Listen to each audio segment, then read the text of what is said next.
தமிழ்நாடு வந்து மிகப்பெரிய கடற்கரை அப்படின்னு சொல்ல முடியாது. 1076 கிலோமீட்டர் நீளமுள்ள கடற்கரை இருக்கிறது.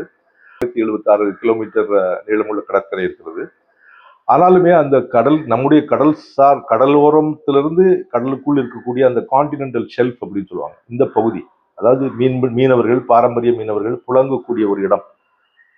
கரைக்கடல், அண்மைக்கடல், ஆழ்கடல்னு பிரிக்கிறாங்க இல்லையா?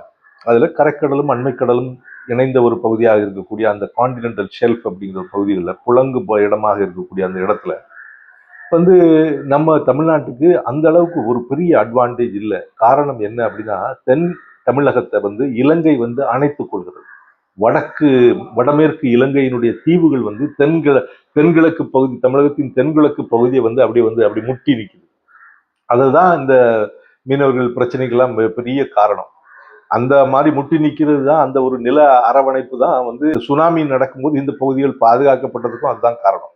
அதுபோல தமிழகத்தின் கடற்கரை பகுதி அப்படிங்கிறது வந்து ஒரு கேரளாவுக்கு இருப்பதை போல, கேரளா அப்படின்னு நம்முடைய அண்டை மாநிலம் இருக்குது. இந்த அண்டை மாநிலத்தில் இருக்கக்கூடிய கடற்கரை பகுதியோல மிக அவர்களுக்கு பயன்படுவதை போல இங்க பயன்பாடுகள் வந்து அந்த அளவுக்கு கிடையாது. காரணம் இயற்கையான அமைப்பு.